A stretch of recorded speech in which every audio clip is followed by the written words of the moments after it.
Bonjour, mercredi 6 octobre. Par rapport là, à ce qui se passe en ce moment, vous voyez, là, il y a une campagne dans les médias, une belle campagne comme pour faire passer pour sectaire toute personne qui n'est pas d'accord et on va jeter l'opprobre avec ce fameux terme des complotistes et puis là, des témoignages de dames surtout, j'ai pas vu d'hommes à date, qui vont nous expliquer un peu comme si c'était des rescapés de sectes. Et puis là, avec tout ce qui va de... Mais ça, par rapport, comme j'avais dit, c'est que ça va être de plus en plus associé à du sectaire. J'ai vu aussi une chronique dans le Journal de Montréal où il y avait une dame qui disait il va falloir, je me rappelle plus de son nom, c'est une chroniqueuse pas très importante, entre guillemets, qui disait va falloir qualifier ces gens-là les traiter pour ce qu'ils sont, c'est-à-dire des fanatiques religieux. Donc, ces mêmes gens-là qui ont diffusé il y a quelques années, vous savez, là, par rapport, il faut pas faire d'amalgame, et puis ces chantres-là de la laïcité, eh bien maintenant, comme j'avais prévu, de plus en plus, la dissidence, toute dissidence va être associée à du sectaire et à du religieux parce que ces gens-là ont une convergence d'intérêts. Donc, par rapport là, à ce que je parlais, l'espèce de campagne de dénigrement agressif qu'on a, pardon, j'ai éloigné un peu mon micro, c'est surtout les journaux de Québécois. On dirait que Radio-Canada, ils ont peur un peu, ils se gardent une petite gêne.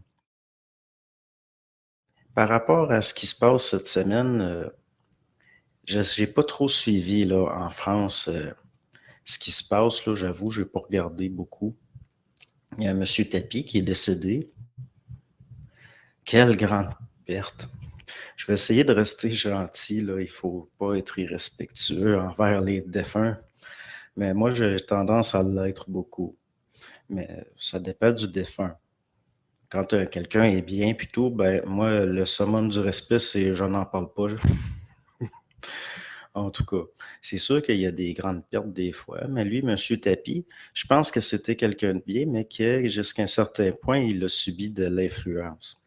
Il y a eu des influences au niveau de son entourage, puis que finalement, ben là, ça finit que, en ce moment, là, je pense réellement que des stratégies qui ont été mûrement réfléchies vont être de plus en plus en pratique. C'est pour ça qu'on va voir certaines prédictions se réaliser. Là, je parle pas de prédiction au sens de la voyance, mais au sens de déduction. De déduction, c'est de la sociologie, dans le fond, au fond. C'est simplement de la sociologie. Qu'est-ce que je pense du crash de Facebook? Ben moi, je pense que c'est un essai, que c'est, si on pourrait dire, une répétition. Vous savez, là, comme avant de faire une pièce de théâtre, il faut répéter, il faut vérifier que c'est bien rodé. Puis il y a peut-être eu une petite opération aussi. C'est difficile de savoir ce qui s'est réellement passé, mais c'est certainement pas ce qu'on nous en dit. En tout cas, ben, l'affaire de Facebook, j'étais certain que ça ne durerait pas longtemps. Que c'était, si on peut dire, une petite répétition. Comme je vous dis, il y a peut-être eu une petite opération aussi qu'on nous cache. Les employés eux-mêmes ne pouvaient plus rentrer dans les locaux à ce qu'on nous dit. Ça doit dépendre des employés peut-être. Parce que, en tout cas, M. Zuckerberg, ça lui aurait coûté très cher. Peut-être que c'est une forme d'investissement, ce que ça a coûté. Oui, je pense que c'est un test. Un sénateur démocrate a parlé comme si c'était une punition vis-à-vis de Mark Zuckerberg. Ouais, ça voudrait dire qu'il y a certaines instances qui agissent de plus en plus d'une façon qui est pas honnête, là, qui est puis c'est pas une grosse punition, là. De toute façon, en tout cas, moi je trouve pas, là, je suis pas certain. Mark Zuckerberg, habituellement, il est plus souvent qu'autrement aimé, récompensé, même s'il se fait attaquer, puis je sais pas trop, peut-être. Pourquoi pas? Mais une punition, c'est pas suffisant. Ce n'est pas suffisant. Un, un enfant à problème comme Mark Zuckerberg, il faut pas se contenter de le punir. Il faut l'envoyer dans une école de réforme. Il faut s'en défaire. Trouver une façon de... En tout cas, je sais peut-être pas. Des fois, là, c'est ça, le direct, hein, je dis tout ce qui me passe par la tête. Mais si c'est une punition, ce n'est pas suffisant. Ça n'est pas suffisant. Puis puni par qui au niveau de quels éléments? Là, vous me dites, c'est un sénateur démocrate qui aurait dit ça. Oui, ça voudrait dire que c'est une punition à l'intérieur des mêmes intérêts, à l'intérieur des mêmes clics, des mêmes gens. Genre pour le faire rentrer dans le rang, peut-être, je ne sais pas ce qu'il a fait, que par rapport à eux, là, c'est plus un bon serviteur que quelqu'un qu'on veut punir, à ce qui me semble. Ici au Québec, on a eu des syndicats par rapport à la viande, entre autres, là, Olimel et puis d'autres. Il y a eu, je pense que les syndicats sont corrompus et ils font exprès pour que de la viande soit abattue et détruite. Pourquoi? Pour faire monter les prix. Faire monter les prix de la viande. Ça, c'est mon opinion. Quel est pour toi le sentiment le plus dangereux que peut ressentir un homme? La peur. La peur. C'est, à mes yeux, le sentiment le plus dangereux. La crainte, non. La crainte, c'est de la peur réfléchie, c'est-à-dire qu'il y a une intellectualisation de la peur. La crainte, c'est ça qui va engendrer des crises d'angoisse, par exemple, la crainte ou de la paranoïa. Il faut qu'il y ait une réflexion de la peur pour qu'il y ait de la crainte. Mais de la crainte, c'est de la peur réfléchie. Pourtant, la crainte, c'est un bon moteur pour faire bouger les choses. Oui, c'est pour ça que au niveau de la politique puis de la manipulation de masse, on se sort des craintes de la masse. Ça dépend ce que vous faites avec, mais c'est la crainte non justifiée qui est dangereuse, en tout cas. Mais par rapport à la crainte est mauvaise conseillère. La crainte, oui, ça peut faire bouger les choses, mais ça vient pallier une information. Si vous agissez parce que vous savez quelque chose, il n'y aura pas de crainte si c'est un savoir qui est solide. C'est-à-dire, vous allez devenir stratégique, mais agir par crainte, plus souvent qu'autrement, ça aboutit pas toujours à des résultats. D'ailleurs, quand il y a eu la pandémie, puis qu'il y a eu un mini crash, j'ai eu de la crainte, puis j'ai vendu beaucoup de choses que si je les avais gardées, je serais très en moyen maintenant. Dont ceux qui connaissent là, pour les crypto-monnaies, là, Bitfarms. Là. Bitfarms, j'en avais beaucoup. J'en avais beaucoup. J'ai un petit peu honte d'avouer ça. J'ai eu de la crainte, puis j'ai fait un mauvais mouvement. Pas juste avec Bitfarms, là, avec d'autres choses que j'avais, que par après, ça a... je suis très en deuil du portefeuille que j'avais. Sur quelle spiritualité ou religion j'ai fait le plus de recherches et travaillé? Aucune. Je suis pas quelqu'un de... J'avais la foi là, plus jeune, mais je l'ai encore d'une certaine façon. C'est surtout le christianisme que je connais. Puis le reste, c'est plus par culture générale. Puis j'ai étudié un petit peu les phénomènes liés au spiritisme, mais pas au sens du fait que ça m'intéressait, dans le sens que j'étais adepte de ça, mais au niveau de voir des phénomènes de manipulation par l'invisible.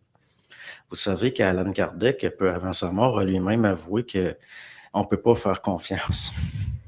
On ne peut pas faire confiance à ce qui se cache derrière ces phénomènes-là. J'ai eu un intérêt à un moment donné pour le taoïsme, beaucoup. Mais plus par rapport aux pratiques liées à accumuler de la force vitale, entre autres. Puis pas au sens, pas le taoïsme religieux là, qui est teinté maintenant d'énormément je dirais, vous savez, là, comme les gens qui craignent certains signes où c'est une spiritualité malsaine à certains niveaux. Je dis pas, j'ai rien contre le taoïsme, au contraire, mais c'est devenu quelque chose qui est teinté beaucoup de magie, qui est teinté beaucoup de superstition. Puis ça, j'aime pas ça. À qui on peut faire confiance aujourd'hui? C'est ça le problème. Ben, juste à vous-même. Puis même là, il faut se méfier même de la subjectivité. La pollution dans l'ego, la subjectivité. Moi, je n'ai pas confiance en rien. Puis c'est jusqu'à un certain point, je dirais que c'est un mauvais exemple que je donne en disant ça, mais j'ai confiance en rien. Puis je crois rien. Puis je me fie à rien. Donc, c'est un peu décevant, non? Mais j'ai pas peur, par contre. J'ai aucune peur. Je vais craindre la subjectivité beaucoup des autres. Puis aussi, je fais pas confiance facilement. Je fais pas confiance facilement, mais ça m'ennuie, ça. À qui on peut faire confiance aujourd'hui. Moi, c'est pour ça qu'il était question beaucoup le discernement vibratoire. Parce que, justement, on peut pas faire confiance à rien de formel. On peut pas faire confiance nécessairement à la surface des choses. C'est difficile de voir par la surface ce qui se passe en profondeur. Mais le discernement vibratoire, ça peut pallier à ça. C'est-à-dire, vous allez sentir les choses à ce niveau-là. Il n'y a plus besoin d'avoir confiance ou pas. Puis le bon mouvement se fait quand c'est le temps. Le New Age ressemble beaucoup au supramental. Eh bien non. Moi, je considère que non, ça n'a rien à voir. Si on prend le supramental comme il s'est développé au Québec, c'est une des choses qui est le plus dénoncé le nouvel âge. Entre autres, là, même je dirais, ça a été une dénonciation encore plus agressive que chez les catholiques. Il y a eu vraiment... puis pourtant, ça s'est côtoyé. Comme par exemple, il y a des gens dans le supramental qui ont été introduits par Richard Glenn, qui est très, très lié à ça, l'ésotérisme puis le nouvel âge. Mais je considère que cela n'a rien à voir. À moins que... C'est le problème avec le supramental, c'est qu'il y a toutes sortes de monde là-dedans. Notamment, là, il y a une dame qui vend des œufs de jade, là, je sais pas trop, là, ou des fois c'est teinté de nouvel âge. Mais par rapport aux termes, oui, des fois. Parce qu'il y a des termes dans le supramental au Québec, c'est les mêmes termes que certains théosophes ont utilisés ou que même les anthroposophes ou des choses comme ça. Aussi, il y a beaucoup de gens qui, avant d'aller dans le supramental, ils ont été dans d'autres choses, puis ils ont repris le vocabulaire, tout simplement. Si je connais ISO de supraconscience vibratoire, ben j'ai déjà vu sa chaîne. Je suis déjà allé un petit peu sur sa chaîne, mais je la connais pas personnellement, cette dame-là. Puis la plupart du temps, c'était correct. Là, j'ai rien vu, j'avais rien à redire sur ce qui était dit. Des fois, je trouvais que ça allait un peu loin. Mais c'est tout, je vois pas. C'est pas un défaut d'aller loin, mais c'est dans le sens que c'était, comment je pourrais dire ça, c'était beaucoup souvent dans une assertion, mais par rapport à une structure de pensée. Puis à ce moment-là, je suis un petit peu plus réticent. Mais oui, j'ai vu sa chaîne. Mais après que j'ai fait mon live, souvent, je ne repense plus. Dans la journée, je pense pas à ces choses-là du tout. C'est plus important pour moi de désosser le poulet puis faire de la soupe puis des choses comme ça que ces choses-là dans ma vie de tous les jours. Je suis quelqu'un d'assez pragmatique, là, pratique, d'assez simple. Je suis quelqu'un de très simple, dans le fond. Ouais, ben le supramental, c'est pas une doctrine, hein, c'est un phénomène, c'est une vibration. Et puis même le supramental, c'est ce qui m'a enlevé tout questionnement de ce genre-là. C'est ça qui m'a enlevé tout intérêt justement à tout ce qui s'approchait de choses ésotériques. Carrément. Je n'avais plus besoin de ça. Puis j'avais plus une espèce de besoin spirituel de m'intéresser à ces choses-là. Puis j'avais plus non plus le besoin de connaissances. Parce que c'est bien dommage, mais il y a quelque chose de compensation là-dedans. En tout cas, dans mon cas. Il y a quelque chose aussi euh, d'avoir l'impression d'accumuler de la connaissance, et puis il y a quelque chose de vouloir se rassurer puis de compenser, et puis c'est complètement parti. Il m'est arrivé, quand j'ai compris à quel point il y avait de la manipulation là-dedans, j'avais une colère comme un feu qui brûle ces choses-là, puis finalement, je me suis même réintéressé à des choses extrêmement simples. Avez-vous déjà étudié la nourriture pranique? Eh ben non. Non, ben, tout ce qui a rapport avec la diététique et ces choses-là, ça m'a jamais intéressé. C'est étrange, hein, mais même au niveau, il y a certaines personnes qui ont des peurs des suppléments alimentaires puis tout ça. Puis je pense que le niveau vibratoire d'une personne est plus important que ce qu'elle mange au niveau de sa santé par rapport là, à la façon comment je pourrais dire ça? Ben, il est écrit hein, dans l'Évangile là, de Marc que ceux qui vont avoir, certains, ils n'auront pas à craindre ni les poisons ni rien. Puis je pense que c'est lié à une haute vibration, une autre fréquence. Où je travaille, il y a des personnes vaccinées. La vibration est bizarre. As-tu des personnes vaccinées autour de toi et remarquent un truc bizarre? Ben moi, les gens qui sont vaccinés autour de moi, c'était des gens qui avaient déjà une vibration assez basse avant. Donc, j'ai pas remarqué de changement.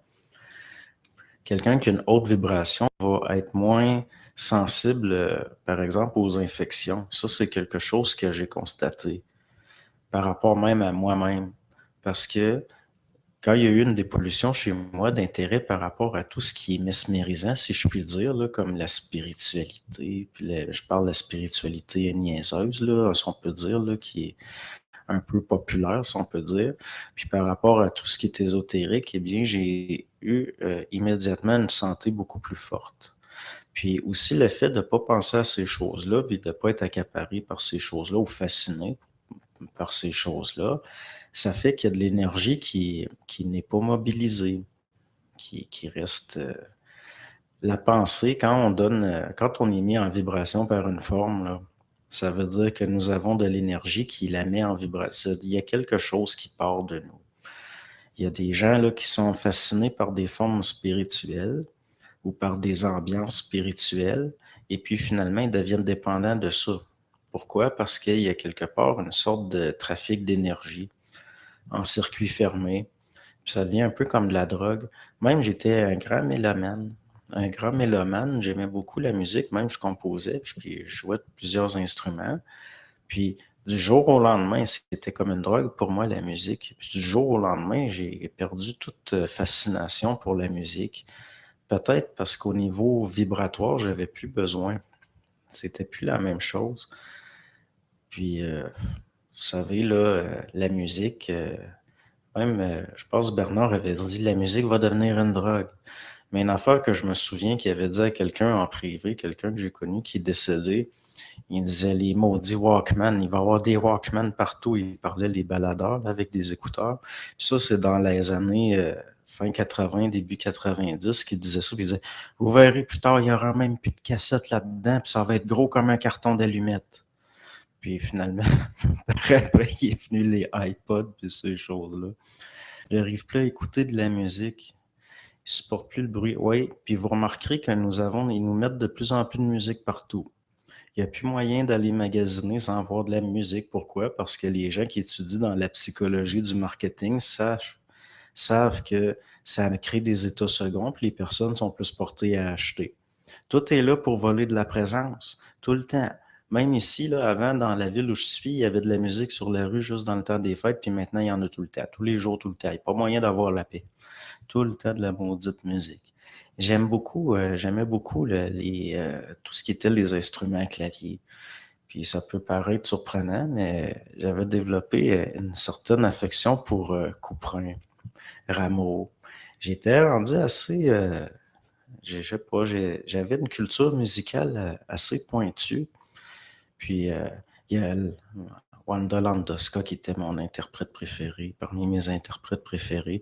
Et finalement, autant la musique était une chose extraordinairement importante pour moi, au sens où c'était presque une nourriture, je passais pas une journée sans jouer de la musique ou en écouter, autant aujourd'hui, je n'en ressens plus aucun besoin. Puis surtout, la musique de nos jours, moi, je la trouve de plus en plus mauvaise. C'est peut-être parce que je deviens vieux, tout simplement. Là. Je deviens un vieux chialeux, un vieux croulant.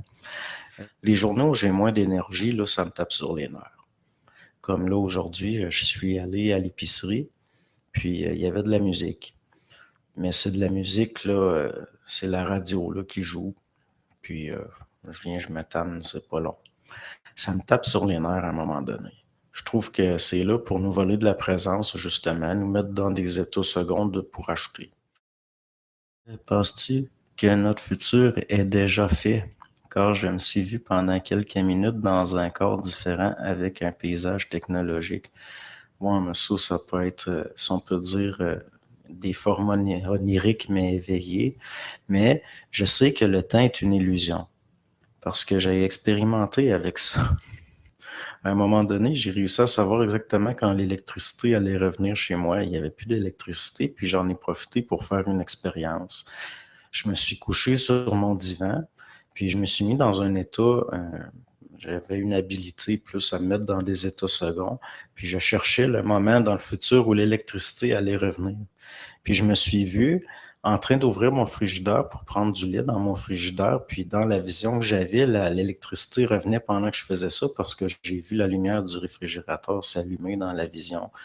Puis plus tard dans la journée, j'ai continué à faire mes choses comme d'habitude. Puis à un moment donné, sans y penser, j'ai voulu aller me chercher du lait, j'ai ouvert la porte, puis la lumière s'est allumée, puis j'avais vu dans le futur. Donc le temps est une illusion.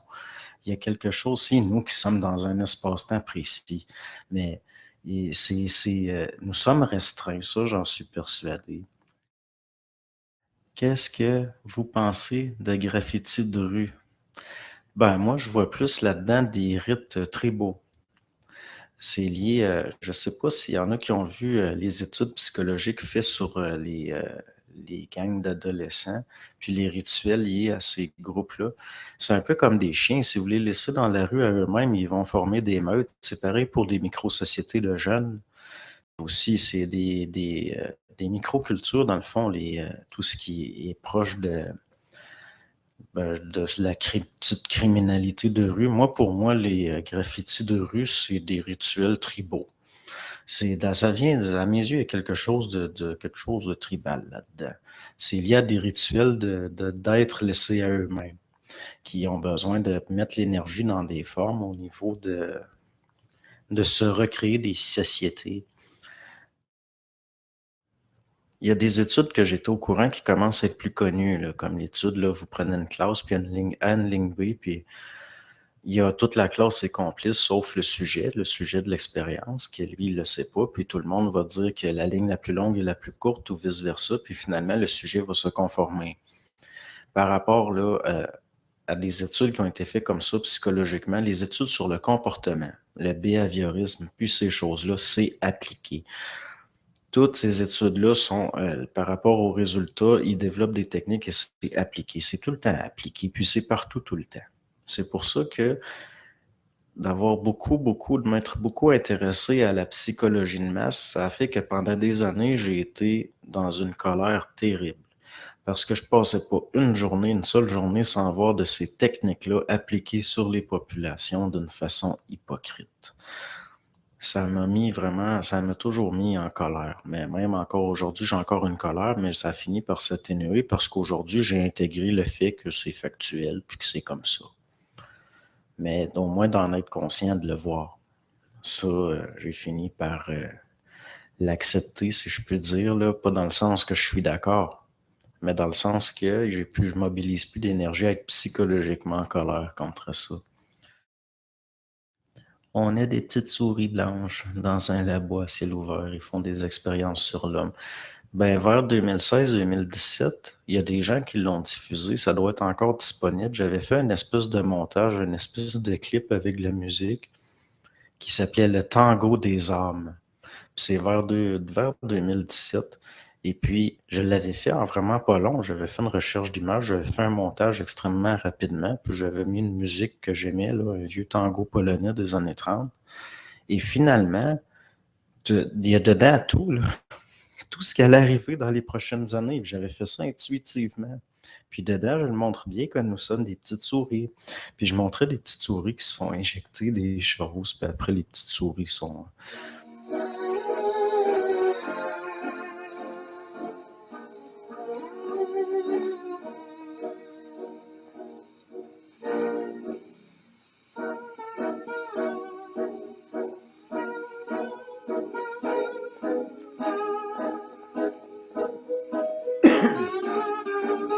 bonjour.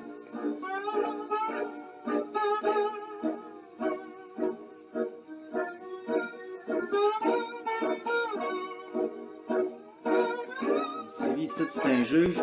Lui, ça va être un avocat.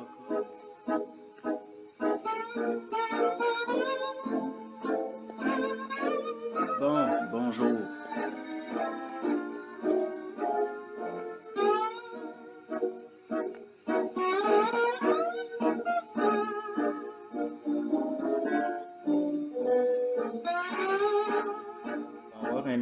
mécanisme-là de ponction.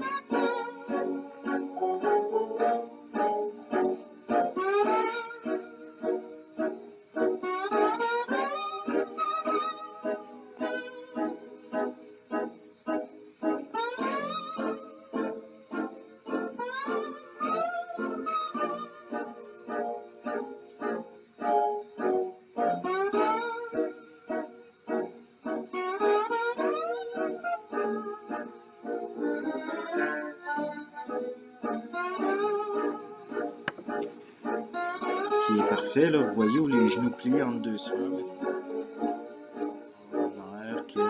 Mais ça ici, ce sont des manipulateurs extraordinaires.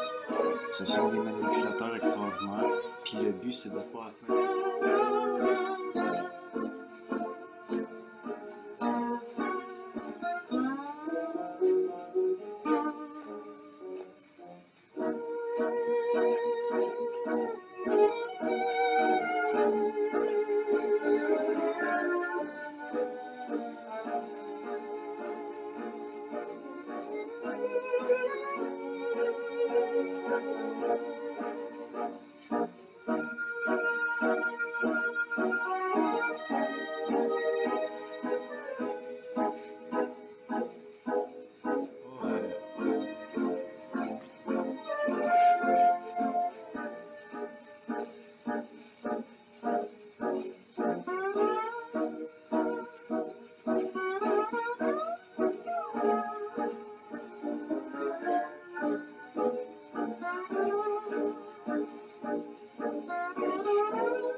Sont des chats. C'est des souris aussi. Parce que si vous êtes dans un gouvernement, vous n'êtes pas réellement une personne de pouvoir, vous êtes un exécutant. Si on vous voit, là, si on connaît votre nom puis qu'on vous voit là, à la télévision, vous travaillez pour des gens qu'on ne voit pas. C'est réellement une poignée d'individus qui gouvernent notre planète. C'est pour ça que j'ai beaucoup de pitié pour la plupart des politiciens. Puis vous savez, là, comme Monsieur Tapie qui est décédé, là, qui était très en moyen, c'était quelqu'un de riche. Eh bien non, c'était un petit rien, un petit trou de cul par rapport à ces gens-là. Plus on est traversé par des énergies, mis en mouvement par des énergies. Bon, on pourrait prendre la loi de la thermodynamique, puis faire des parallèles avec, faire des métaphores avec, puis d'une certaine façon, on pourrait se rendre compte que tout ça, c'est pratique, puis c'est réel. Il ne peut pas y avoir de mouvement. Juste le fait que les gens sont motivés psychologiquement à faire quelque chose, c'est toujours subjectif. Il y a tout le temps quelque chose derrière, puis derrière, puis derrière. Puis quand on prend une vision d'ensemble, on se rend compte qu'il y a des mouvements. Au sens, si on regarde de plus loin, il y a des mouvements communs. Et puis, il y a des gens qui ont étudié justement ces choses-là parce qu'ils veulent diriger l'énergie sur Terre. Donc, quand vous regardez la contre-culture des années 60, 70, ça a tout été planifié. Puis moi, ça me met tellement en colère, je suis tellement... Puis c'est encore pareil. Les gens ont été programmés, c'est terrible à dire. Ça m'est arrivé des petits éclairs que j'appellerais d'objectivité.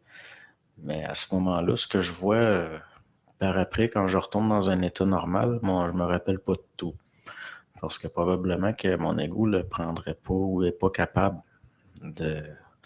Mais je me rends compte qu'au fond, ce qu'on appelle nos vies sur Terre sont très peu de choses. Que finalement, je vis ce que je vis parce que quelque part, ça avait été décidé.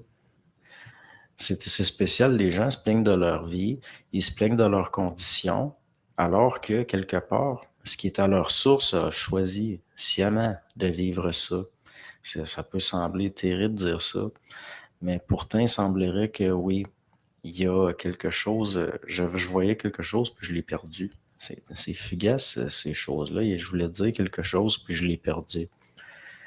Mais par rapport à tout ça, les gens sont là à se plaindre de leurs conditions, à se plaindre de notre époque, alors qu'on est à un âge de fer, si on peut dire, et que c'est une période expérimentale extrêmement riche. puis qu'au niveau de derrière les plans, ça se précipite pour s'incarner de plus en plus. C'est juste une fois incarné qu'on se plaint puis qu'on n'est pas content. Mais il y a quelque chose qui veut être testé dans l'expérimental. C'est juste une fois rendu dans l'expérimental que ce savoir-là est perdu puis qu'on tombe dans une mémoire expérimentale que les gens s'en plaignent. C'est, je veux dire, c'est pas normal, c'est pas normal. C'est normal si on vient à une époque où il y a beaucoup de gens, où il y a beaucoup de monde, il y a plus de, il y a plus autres, ils appellent ça de la surpopulation. Mais on dirait que plus les temps sont durs, plus qu'il y a du monde plus qu'il y a de naissances, il y a un mouvement là-dedans qui semble paradoxal, mais pourtant, on est là à trouver que nous vivons des temps extraordinaires. D'assister à tout ça, c'est un privilège d'être incarné en ce moment. Puis on se plaint, puis on trouve que c'est de la merde. Les gens s'en plaignent car les gens souffrent. Ben oui, mais c'est l'ego qui souffre. Puis l'ego, c'est pas la totalité de l'être. Et l'expérimental qui est acquis là-dedans, une fois intégré, puis c'est très... c'est de participer à ça, c'est quand même... Moi, je considère que nous vivons des temps extraordinaires et que nous sommes des privilégiés de pouvoir vivre ça, d'assister à ça. Pourtant, est-ce que c'est horrible? Oui. Aussi, puis de rester centré, c'est extrêmement difficile. Mais non, les gens, ils s'ennuient. C'est pas normal de s'ennuyer. Quelqu'un de conscient, c'est jamais plate, il peut pas s'ennuyer. C'est impossible. Pourquoi avoir des... En tout cas, c'est certain que les gens obsédés par la mode, j'ai tout le temps vu ça comme une forme de pollution, de possession même. Euh, on ne sait pas comment se servir de la souffrance à notre avantage, oui, parce que la souffrance, c'est de l'information, c'est de l'énergie aussi. Mais comment intégrer la parole qui en rencontre sans en faire une croyance? C'est par la vibration, c'est le discernement vibratoire qui fait que la croyance deviendrait inutile. Mais oui, ça, quand ça a recommencé en 69, on est une période où il y a beaucoup d'humains. Puis il y a toutes sortes aussi de races mentales différentes. Moi, je le remarque ça dans le sens que il y a certaines époques où il y avait surtout un type mental qui prédominait. Mais là, on est à une époque où il semblerait que il y a des êtres, on dirait, qui viennent de toutes sortes de plans différents, puis de toutes sortes de raccoins différents qui s'incarnent. Puis ça crée une multitude, une diversité d'humanité que je pense qu'il n'y a jamais eu avant. Qu'il n'a jamais eu avant. Puis le pire, c'est qu'ils sont en train justement de vouloir catégoriser puis étiqueter les gens selon leur type de perceptif ou chaque année, le DSM augmente de volume.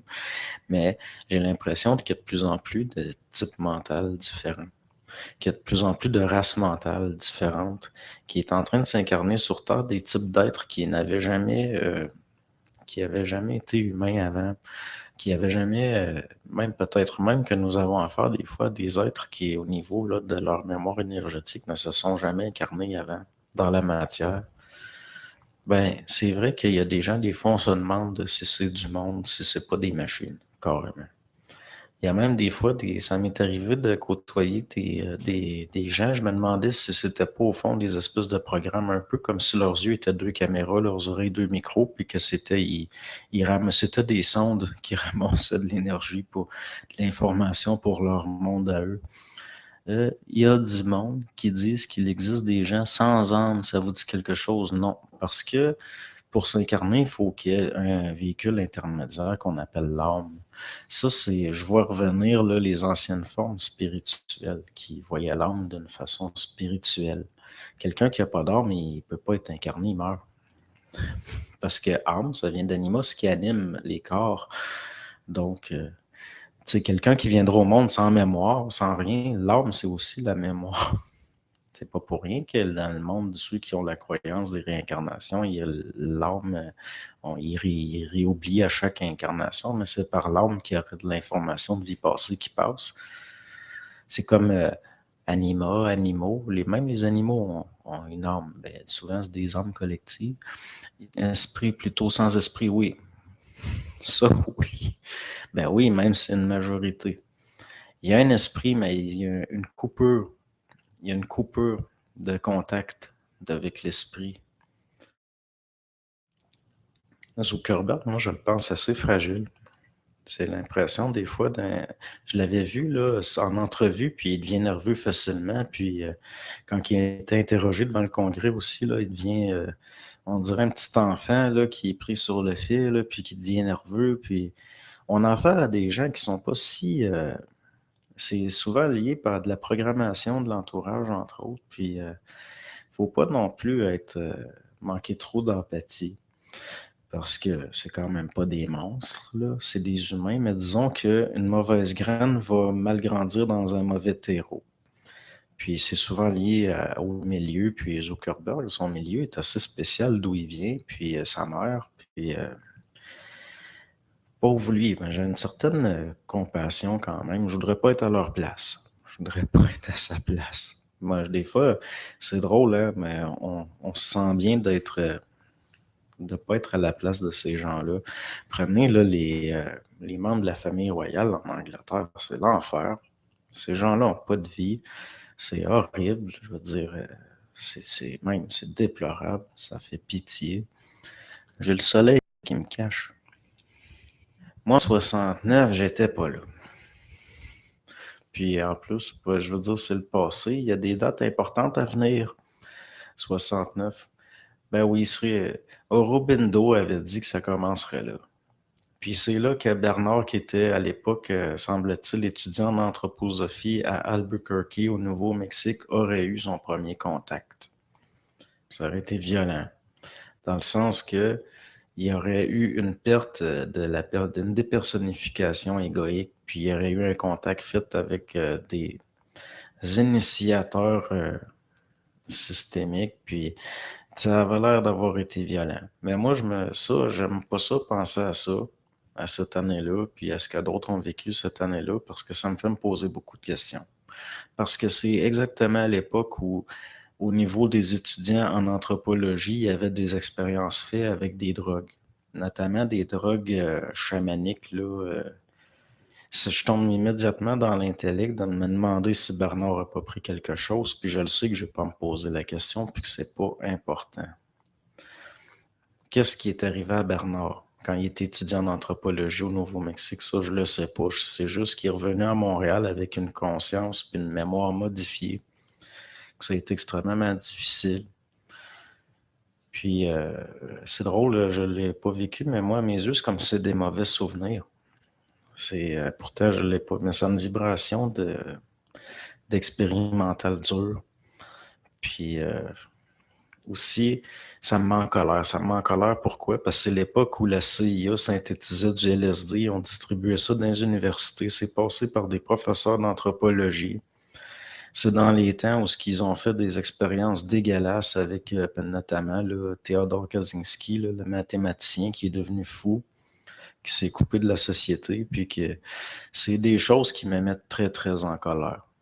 Très, très en colère. En plus, ça s'est poursuivi. Là, si on prend par exemple, là, moi, une chose, j'en reviens pas, je comprends pas ça, parce que, comment il s'appelle donc le gars, là, l'espèce de Suédois là, qui a passé sa vie en Australie? Oui, ils ont fait des dégâts. Il y a eu des expérimentations faites sur des gens dans les universités, puis sur des militaires, et puis oui, encore aujourd'hui. Est-ce possible de se souvenir du jour de sa propre naissance? Je sais pas. Pourquoi pas? Tout est archivé. Donc, il y a certainement une possibilité de se mettre en résonance avec l'information puis d'aller là. Il est possible de se souvenir de la vie de gens, d'autres personnes. Il est possible même de se souvenir du futur. La mémoire, c'est l'âme, donc c'est très mystérieux. C'est de l'information, donc pourquoi pas? Pourquoi pas? Il y a des gens qui ont des souvenirs qui ne ont même pas vécu, qui sont des souvenirs de d'autres personnes, puis après ils pensent qu'ils sont réincarnés, alors que la réincarnation, c'est plus simple que ça, là. Aussi, il y a des gens qui sont capables de se mettre en sympathie, puis de capter même les souvenirs d'autres personnes. Je vois pas pourquoi on pourrait pas, au niveau d'archives, de l'information, d'entrer en contact avec ça. La vie, c'est un mystère. Moi, je considère qu'il n'y a pas de mystère. Il y a des mystères pour l'ego incarné, puis, mais à part ça, là, ça fait partie des choses, juste le concept du mystère me met en colère. Moi, je vais devoir mettre fin au direct parce que c'est ça, là, il va falloir que il s'en vient une heure.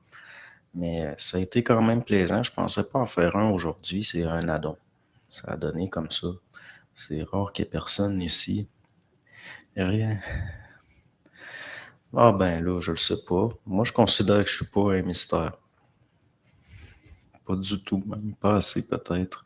Ça me protégerait peut-être d'en être plus un.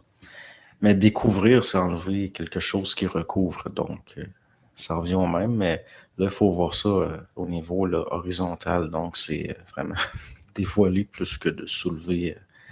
On peut pas, c'est difficile de se mettre à la verticale par rapport à des mystères. Il va falloir horizontaliser ça pour déchirer ça. Donc, ben, je vous remercie. Bon, ben, je vais vous souhaiter un bon après-midi puis une bonne fin de soirée pour les gens qui sont dans d'autres fuseaux horaires. Donc, bonne journée, bonne fin de soirée.